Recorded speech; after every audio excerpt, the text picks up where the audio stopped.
You know what's funny? The worst moments of your life never start with lightning or a gunshot. They sneak in with a smile. I walked into that room like a fool, wearing a stupid navy blue blazer my wife Heather picked out for me.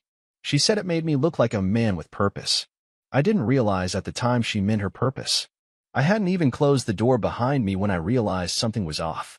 Not just the overly forced smiles, not just the smell of her sister's dollar store perfume choking the air. No, it was the energy. Tense. Like a birthday party for someone who just died. Her whole family was there. Her lawyer cousin Blaine. Her pastor Uncle Keith. Even her mother Sharon, who once told me in confidence that Heather was too clever for her own good. Well, today, I was about to find out just how clever. On the center table was a stack of legal papers, and sitting beside it like a hawk was some lawyer I didn't recognize. Bald, square glasses, the kind of guy who probably takes pleasure in foreclosure. I cleared my throat. What's going on? Heather didn't even bother to meet my eyes. She was too busy fixing her lip gloss in the reflection of a spoon. Her legs crossed, heels tapping the floor like Morse code for, "You're about to get played." That's when she spoke.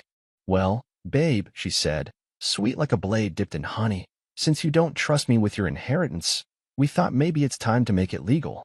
Lane chimed in like the family puppet. "We just need your signature here, and here. It's a trust transfer. Entirely legal. Simple stuff, really." I stood still, let that silence hang. Then I laughed.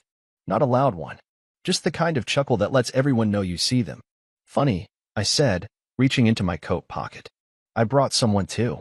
That's when I opened the door. In walked Detective Rios. Not in uniform, he didn't need it.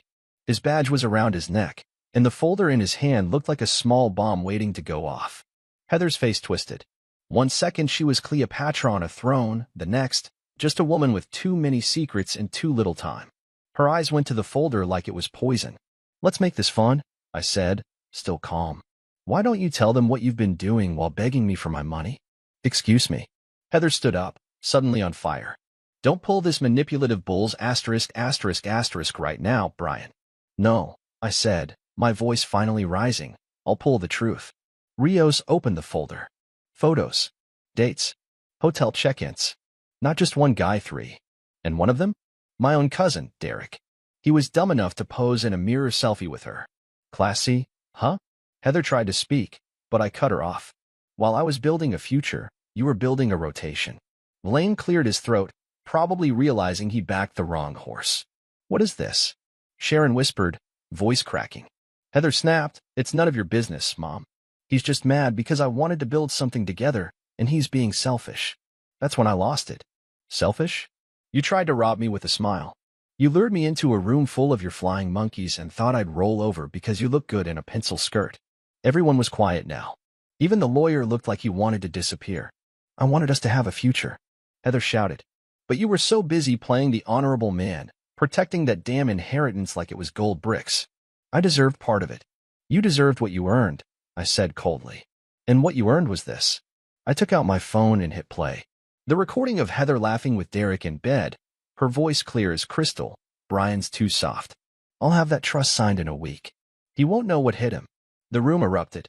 Keith tried to defend her. "We all sin, Brian." But I was done. I pointed at the door.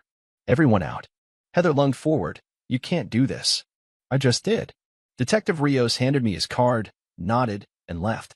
One by one, they filed out, some muttering, some looking ashamed, Heather the last to leave. She turned back just before the door closed, her voice suddenly sugar again. "You're throwing away everything." "No," I said, eyes locked on her. "You did." I didn't sleep that night. Not a wink. I sat on the edge of the bed that had once meant comfort, now just felt like a battlefield. The sheets still smelled like her. Lavender and lies. My phone buzzed nonstop, calls from Heather, from her sister Lisa, even Blaine tried to reach me. I let them all rot in voicemail hell. I had nothing left to say. Not yet. You know what's wild? Looking back, the signs were always there. I just didn't want to believe them. Heather wasn't just cheating on me in bedsheets, she was cheating me in conversations, in glances, in all those tiny moments I dismissed as stress or mood swings. A few months ago, she stopped caring about how I felt. Her hugs got shorter. Her phone never left her side. She used to smile when I walked into the room. Then it turned into irritation. Everything I said annoyed her. My silence annoyed her. Breathing probably annoyed her too. And still, like an idiot, I thought maybe she was just overwhelmed. Overwhelmed? She had more free time than a retiree in Florida. Meanwhile, I was out busting my back building that damn property out in Chesapeake. The house that was supposed to be ours. The dream. Heather barely set foot on the land, but she loved to give her opinions from afar. Granite counters, gold handles, marble floors, always top shelf, always expensive. Funny how she treated our life like a shopping spree while I was treating it like a legacy. And then came the little things. She started dressing up to go see friends, but came home without a trace of lipstick left. Her phone was always on silent, and if it lit up around me, she'd flip it over like it was a damn secret agent dossier. But the one that slapped me hardest? It was a Tuesday. I came home early. Just walked in. No text, no heads up. Her voice echoed from the patio, laughing. Flirty. She said, "You're so bad," and then laughed again, that high-pitched fake giggle she never used with me anymore. I stepped outside. Nobody there. She said she was just on the phone with Lisa. But Lisa, bless her dumb honesty, later told me she hadn't talked to Heather all day. That night I stared at the ceiling for hours. Something in me shifted. Not rage, not heartbreak, focus. I reached out to Rios the next morning. He used to be a client. Private investigator now. Said he'd dig. Said I wasn't the first guy to get played by a pretty face and a dirty heart. I told him I didn't want just names. I wanted timestamps, photos, recordings. Proof that I wasn't crazy. He delivered. She'd been sleeping with Derek for months. My cousin. A guy who once lived on my couch for a year. The other two? One was a gym trainer. The other, some guy she met on a business conference in Miami, only she wasn't on business. She was on a trip funded by my last tax refund. Heather played me. Not just like a man, but like a damn ATM. And I'd been blind because I loved her. I loved her. Stupid, right? You give someone your trust, they wrap it in gasoline and set it on fire. And even now, after all that, some part of me still wanted to ask why. Why wasn't I enough? Why was the money more important? Why did she want to destroy the one person who actually gave a damn about her? But those questions were pointless. You don't ask snakes why they bite. It's just what they do. The next morning, I sent her a message. We talk tonight. No lies. You owe me that much. She showed up 2 hours late, dressed like she was heading to a nightclub instead of a reckoning. Tight red dress. Long nails. Too much perfume, not enough shame. I didn't even ask her to sit. She paced. Dramatic. Like she was the victim. Like I had betrayed her. You're seriously spying on me now, she snapped. No, I said calmly. I confirmed what I already knew. She scoffed. You think you're so righteous. You hoard money like a dragon, but the moment I want to build something together, you treat me like a gold digger. You try to steal my inheritance using a family ambush, Heather. That's not building together. That's warfare. You weren't using it. Just sitting on it like some sacred treasure. I stepped closer. That inheritance was my father's dying gift. And you tried to rip it out of my hands with your cousin holding a pin. She folded her arms. So what now? You want to play divorce court? Fine. But I'm not leaving empty-handed. That's when I smiled. Because while she was busy playing chess, I'd already flipped the board. I've already filed, I said. But you're not walking away with a cent. Her face cracked. You can't do that. I already did. She lunged for my phone out of nowhere. Nails flashing. Screaming now. Called me every name in the book. She tried to slap me. I stepped back, let her swing at air. You'll regret this, she shrieked. No, Heather, I said, dead calm. You will. She left clawing at the air, slamming the door hard enough to rattle the frames on the wall. I stood there, breathing through the chaos, watching the last fragments of our life as husband and wife fall off the edge. There was no going back. I wasn't mourning anymore. I was sharpening. I didn't sit down. I couldn't. My hands were trembling, not from fear or sadness anymore, but adrenaline. She thought this was over. She thought it would end like every other fight we did before, with her flipping the script, weaponizing my loyalty, making me question my own mind. Not this time. By noon the next day, I had already frozen our joint accounts. She tried pulling money around 9 a.m., the bank flagged it. She must have woken up thinking she still had control. It probably never crossed her mind that I would be the one moving first. But I'd had enough sleepless nights. Enough betrayal bleeding into my bones. And the calls started again. First just her voicemails filled with fake apologies, gaslighting dressed up in tears. You're overreacting, Brian. It was just emotional. I didn't mean to hurt you. Then came her sister, who used to pretend she liked me but could never quite fake it well. You really want to burn everything down just because your ego's bruised? Even her mother, Sharon, who hadn't called me in over a year, suddenly decided I was worth talking to. You two just need time apart. You can fix this. No one wanted to talk about what she'd done. No one cared that I'd been loyal, that I never so much as looked at another woman while Heather was out doing God knows what with God knows who. No. All they saw was me finally waking up, and they didn't like that. Because a man who forgives is easy to manipulate. A man who's awake? Dangerous. But the moment that broke everything into final pieces came 2 days later. Heather came back, not to talk, not to apologize, to threaten. I heard the knock, opened the door, and there she was. Dressed plain this time. No glam, no makeup, just rage in yoga pants. I want my things, she said. They're boxed up in the garage, I replied. She shoved past me. I'm not taking boxes like some side chick. I'm getting what's mine. I followed her in silence as she stomped up the stairs, grabbing jewelry I bought, bags I paid for, yanking drawers open like she owned the walls. Then she turned, pointed her finger in my face.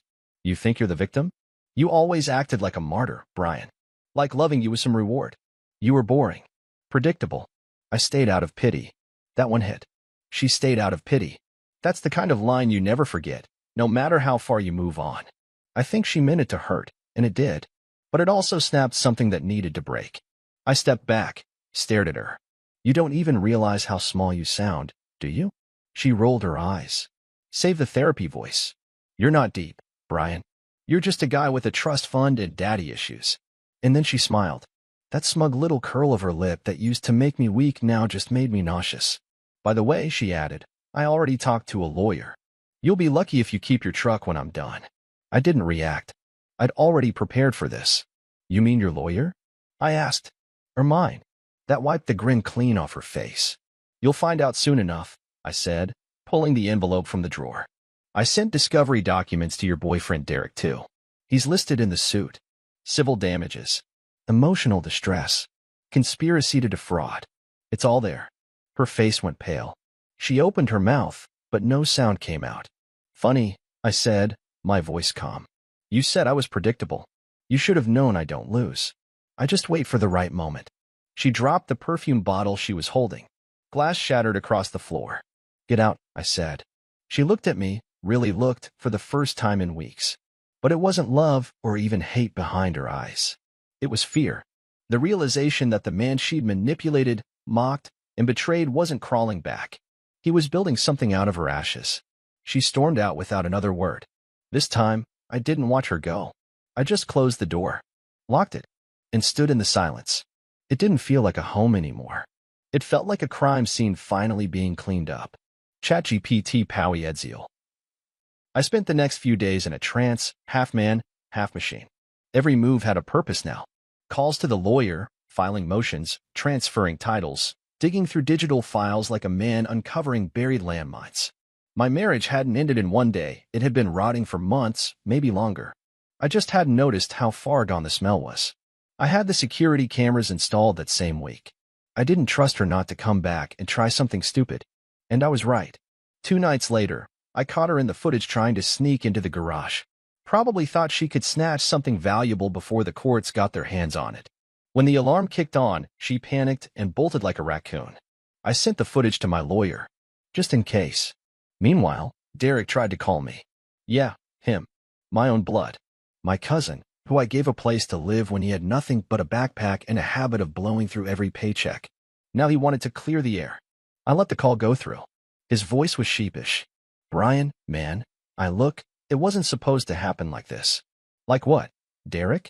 You weren't supposed to screw my wife, or you weren't supposed to get caught. Silence. I waited. She came on to me. Bro said you were cold, distant. I didn't mean for it to go that far. I almost laughed.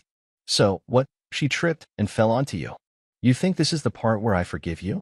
He stammered. It wasn't just, physical. We talked. She said you never let her in.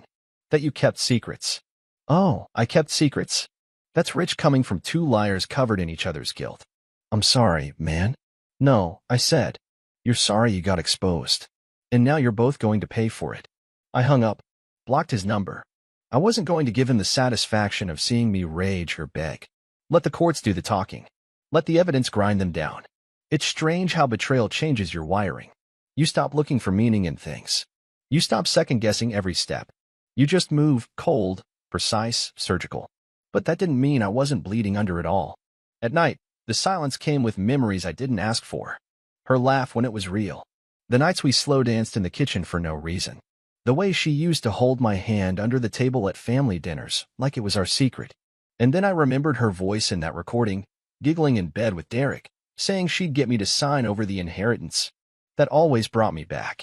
There's no way to fully explain what it does to a man, to know the person you trusted with your future only ever saw you as a step on their way up. Not a partner. Just a wallet with feelings. I talked to my lawyer again. We had everything set. Prenup enforcement, fraud claims, defamation countermeasures, asset protection. Heather thought she'd be walking away with a settlement and a smug little smirk. Instead, she was getting slapped with court orders and a full audit of her financial history. The more we looked, the more we found, money funneled into hidden accounts, gifts bought for her friends, vacations labeled as business expenses. She didn't just cheat. She planned. Every lie was a brick in her escape tunnel. I started documenting everything. Not out of pettiness, but clarity. For the first time in years, I saw the whole picture. No more rose-colored glasses. No more making excuses for her moods, her distance, her dismissiveness. She was never just tired. She was never just stressed. She was always planning her exit. She just hoped I'd fund it. The worst part? She probably thought she was justified. That I deserved it. That's the dangerous thing about people like her. They can burn you down and still call themselves the victim. A few days later, I got served, divorce papers this time, from her. I laughed when I opened the envelope. She wanted the house, spousal support, half of the inheritance, and a public apology in writing for emotional neglect. That last one almost made me choke. I didn't even call my lawyer right away. I just sat with it. Read every line, every demand, every insult wrapped in legalese. This woman really believed she still had leverage. She didn't know I'd already leaked the recording. Quietly, anonymously. Her little moment of pride with Derek now had thousands of plays online. She hadn't found out yet, but she would. I didn't need revenge. I just needed the truth to breathe. And now it was. The morning of the family meeting came fast. Heather had called 3 days earlier, voice syrupy sweet like she hadn't tried to gut me emotionally just weeks before. Said her family wanted to talk. About healing, she claimed. About making things right. I agreed to come calm, quiet. Let her think I was naive. Let her believe the old Brian was still in there somewhere. She didn't know I already had a plan of my own. I showed up to her parents' house, big place, white brick, too clean for people that dirty. Her mom Sharon greeted me with fake warmth, too much perfume, and a smile that didn't touch her eyes. Her dad didn't even look up from the armchair. The living room was packed. Heather, Lisa, Sharon, a lawyer I'd never seen before, and another man in a blazer who looked like he ironed his skin every morning. Documents sat on the coffee table, thick and ready. Heather crossed her legs, calm and cocky, sipping tea like she was at brunch with her girls. "Brian," she said with that patronizing tilt of her head, "we're hoping we can have a civil discussion today." I looked around. Her family sat like a jury already convinced of my guilt. "This about the inheritance?" I asked. "Don't make this harder than it has to be," Lisa said, her voice sharp. "Heather has been through so much." The lawyer slid the documents forward. "This is a voluntary agreement. If you sign today, we can avoid a lengthy legal process." I didn't even reach for the papers. Heather leaned forward. "I told them you'd see reason. This money's just sitting there, Brian. Do the right thing for both of us." I smiled. Real calm. Real slow. "Funny," I said. "I brought someone too." Everyone looked around. And in walked Rios. Black suit. Silver laptop. Calm as death. He nodded at me, then clicked open a file on the screen. "Hi, everyone. Just a few things before we continue." Heather's face dropped like a bad stock. Rios tapped a key. The recording played. Loud. Crystal clear. Her voice, sweet and smug. "He won't see it coming. I'll get him to sign it over before the lawyers even show up. It'll be easy," he's soft. "He still thinks I love him." Silence. Then Lisa's jaw snapped shut. Sharon stood up like she could somehow undo the moment. The lawyers froze. Heather went pale.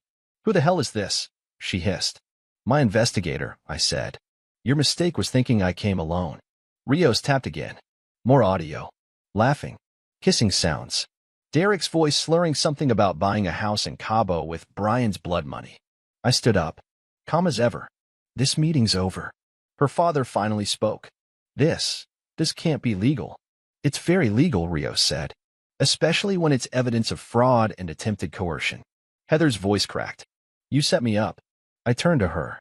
No, I said. You set yourself up. I just stopped pretending not to see it. She lunged at the table, tried to grab the laptop, but Rios was faster. She missed and sent the tea flying. Sharon screamed. The lawyers stood up, muttering about needing to reassess representation. And Heather just stood there in the wreckage she made, mascara bleeding down her face, eyes wild. I walked out. Didn't slam the door. Didn't say another word. Rios followed behind, silent, respectful. We got in the car. I didn't start it right away. You okay? He asked. No, I said. But I'm free. That night, I didn't cry. I didn't drink. I didn't even scroll through the old photos. I just sat on the porch of the Chesapeake property, cold beer in hand, silence in my chest for the first time in months. There was still a long road ahead. Court dates. Hearings. But the power was back where it belonged, in my hands. Heather lost everything in that moment. Not because I destroyed her. Because she revealed herself. And I finally had the spine to stop forgiving her for it. 3 weeks passed. I barely noticed time moving. Days blurred together between legal filings, meetings with Rios, and the quiet unpacking of my new, simpler life. I'd rented a small place on the edge of town, not because I had to, but because I wanted something untouched by her perfume, her lies, her drama. I woke early now. Made coffee like a ritual. Hit the gym. Read again. Even picked up my old guitar from the attic. It still smelled like old wood and teenage dreams. Some nights I played till my fingers ached, not because I was good at it, but because it drowned out her voice in my head. Heather didn't stop. First came the text bombs, pages of emotional blackmail. You're ruining my life. You're turning everyone against me. You made me this way. Then the social media games, posts about how she was healing after emotional abuse, the fake crying selfies, the quotes about toxic men and empowerment. Her followers lapped it up. Sympathy without evidence, applause without accountability. But the people who mattered? They were quiet now. Her friends, her coworkers, even her own father, none of them were stepping up to defend her. Not after that audio leaked. Not after the court documents hit the clerk's site and the facts started speaking louder than her filtered stories. She tried spinning it, of course. Told everyone I was spiteful. That I hacked her. That I was obsessed with punishing her. But when Rios dropped a second wave of evidence, screenshots, receipts, bank transfers in Derek's name, she disappeared for a while. Deleted her accounts. Went silent.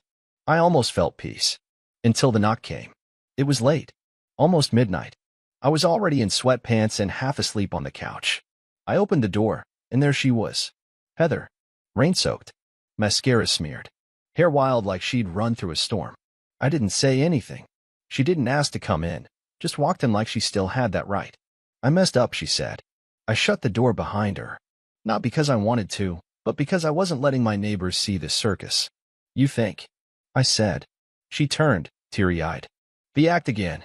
I thought I could control everything. I thought I could make it all fit together. You. Me. Derek. The money. It just got away from me. No, I said flatly. You didn't lose control. You never had it. You just thought lying was easier than being decent. She stepped closer. Too close. I'm not asking for forgiveness, Brian. I don't know who I am without this. Without what? She looked down. The game, she whispered. And there it was. She said it like it was nothing. Like it wasn't my life, my trust, my love she treated like poker chips. The worst part? I think she believed she was being honest for once. I'm not coming back, I said. She nodded. A weak, broken thing. I figured. I just wanted to look you in the eye and say it. You already did, I said. Dozens of times. And every one of them was a lie. She stepped toward the door, but paused with her hand on the knob. Derek left, she said. Took my cards. Emptied the stash. Said I was too much baggage. I didn't respond. I thought he loved me. I shrugged. You thought a lot of things. She left. I locked the door after her again. Not in anger this time, but in finality. I didn't care if she cried. I didn't care if she went to a hotel or slept in her car. I cared that I never had to hear another one of her lies and feel obligated to believe it. Because once you see someone's truth, you can't unsee it. You can only decide whether you'll keep pretending. And I was done pretending. The final court date came quicker than I expected. That morning, I wore a suit I hadn't touched since our wedding. Fitted black, clean tie, polished shoes, simple, sharp. I looked at myself in the mirror and didn't see the man she tried to break anymore. I saw the man who survived her, who clawed his way out of her web with scars and self-respect. The courtroom was cold, clinical. Wood paneling, harsh lights, that thick air of judgment hanging like fog.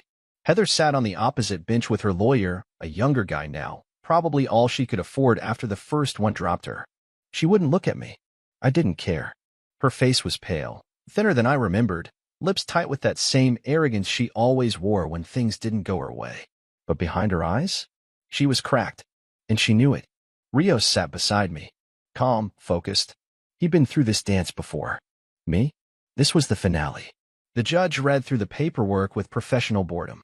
Asset division, the prenup enforcement, spousal support, denied. Custody? Not an issue, thank God. She had tried to challenge the inheritance again, citing emotional damages. It got laughed out of the room. Then came her turn to speak. Heather stood up, straightened her blouse, and delivered one of her usual performances, half tears, half deflection. Talked about how she felt trapped, how the marriage was isolating, how she lost herself trying to please me. Classic. She never once apologized. Never once owned a single thing. When the judge finally asked me if I had anything to say, I stood up and kept it short. She lied, I said, over and over. She manipulated, stole, cheated. Not just on me, but on the life we were supposed to build together. I'm not here for vengeance. I'm here for the truth. And the truth's already done its work. The judge nodded. Final papers signed. Bang of the gavel. It was over. She looked at me one last time as I walked out. I thought maybe there'd be a flicker of remorse. But no. Just that same icy smirk, like she still thought she was going to land on her feet somehow. Maybe she would. People like Heather always find a way to slither through cracks in the system. Someone else would believe her next sob story, fall for her rehearsed tragedies. But it wouldn't be me. Outside, the air was bright and cruel. I took a long breath. Rios clapped a hand on my back. You won. Yeah, I said. But more than that, I'm done. That night, I burned the last wedding photo. Just one. The rest I'd already deleted, boxed, erased. But that last one? I kept it till the end. It was us, on a beach in Maui. Her in a white dress, smiling with her whole face, holding my hand like I was the only man on earth. A lie in perfect lighting. I watched it curl in the fire pit. Watched her face twist, blacken, disappear. And it felt good. Not bitter. Not angry. Just free. I started traveling again. First a week up in the Rockies, then 2 months on the road, no plan, just my car, a duffel bag, and playlists full of songs I hadn't heard since college. I met people. Real people. Slept in cheap motels, ate greasy food, wrote in a journal I'd forgotten I owned. I remembered what it felt like to be alive, not managed, not guilt-tripped, not handled like a paycheck with legs. One morning in Arizona, I got a message from Lisa, Heather's sister. Just 5 words. She's moving to Miami. Alone. I didn't reply. Didn't even think about it much. Let her run. Let her start over in a city full of fake smiles and fast lies. She'd fit in just fine. Me? I was done chasing closure. The truth is, you don't always get justice. You don't always get apologies. Sometimes you just get distance, and if you're lucky, peace. Looking back, I should have seen the signs earlier. The coldness. The lies dressed as jokes. The way she used to talk down to me when she thought no one else could hear. But love blinds you. Now, I see everything. And if I could give one piece of advice to anyone stuck in the kind of storm I walked through, it's this. Don't wait for it to get better. Burn it down. Build again. Just make sure this time, the walls are yours. A year passed. Not quickly. Not slowly. Just enough time for everything to settle, like ash after a fire. Life didn't hand me some grand reward for surviving her. There was no perfect ending, no parade for making it through. But what I did get was better than all of that. Silence. Clarity. And finally, control over my own damn story. I bought a house in Colorado. Smaller than our old one, but all mine. No designer furniture, no fake plants for her aesthetic, no gold-trimmed frames with smiling lies inside. Just wood floors, stone walls, and windows that let the sunrise punch straight through in the morning. I kept the kitchen simple. Learned to cook again. Not for someone else, not for show, but for me. Steak with real char, black coffee, eggs the way I like them. I didn't have to listen to anyone whine about dairy, macros, or some new diet trend Heather read about on TikTok. I went back to work with my brother, Ryan. Construction. Honest sweat, real hours, none of that fake business management garbage Heather used to mock. Manual labor? Brian, that's for guys who peaked in high school. Turns out, I love it. There's something healing about building something that wasn't there the day before.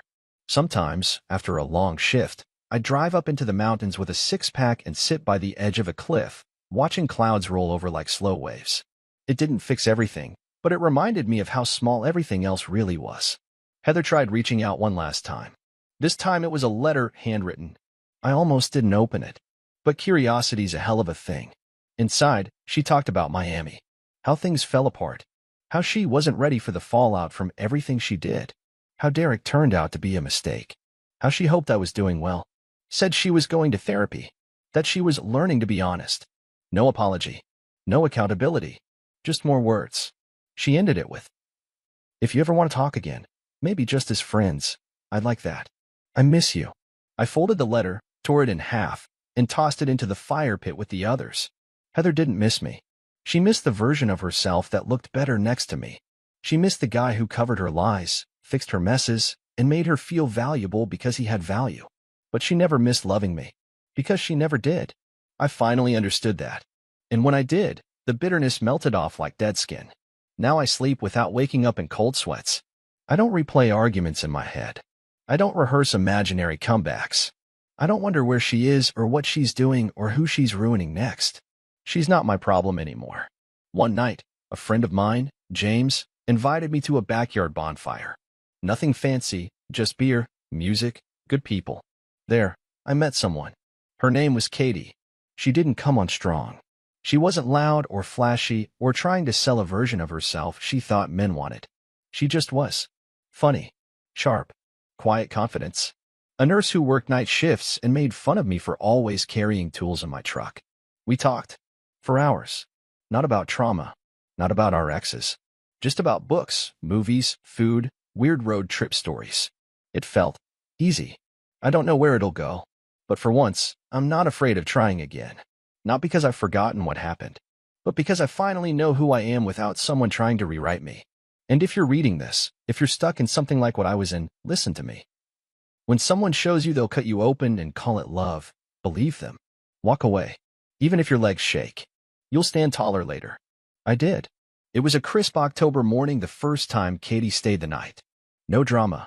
No hidden agendas. Just two people, tangled in the comfort of each other's honesty. She wore one of my old flannels in the kitchen, hair messy, face still sleepy. Made coffee without asking where things were, like she'd always belonged. And something about that, it didn't scare me. It grounded me. We didn't talk about love. Not yet. But it was in the silence, in the way she reached for my hand without looking or laughed from her chest, unafraid of sounding weird.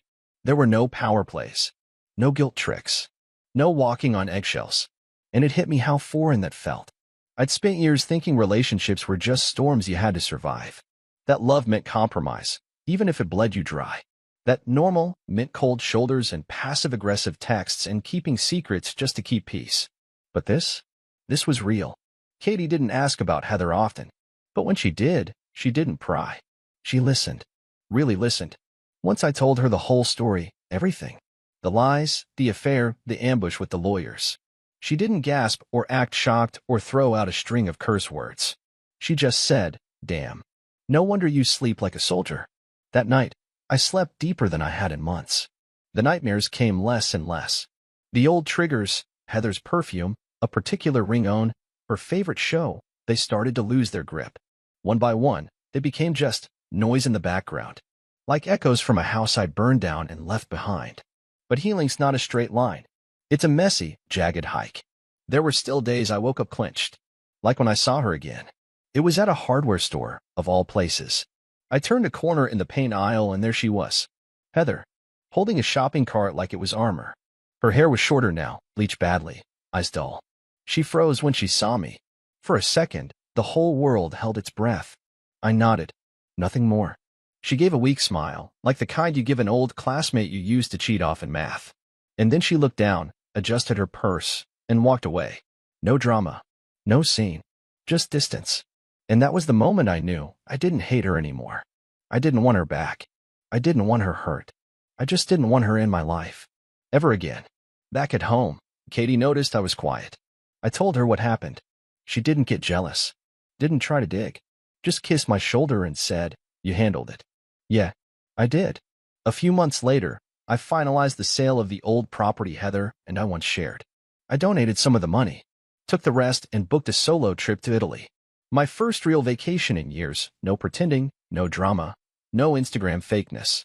I sat on the cliffs of Amalfi with a glass of wine, legs swinging over the edge, watching the sun disappear into the sea. And I realized something.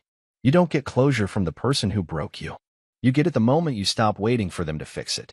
That's the twist no one tells you. You don't need revenge. You don't need the perfect clapback or for them to crumble. You just need to choose you, loudly, consistently, even when it's lonely. Heather never apologized. But I forgave her anyway.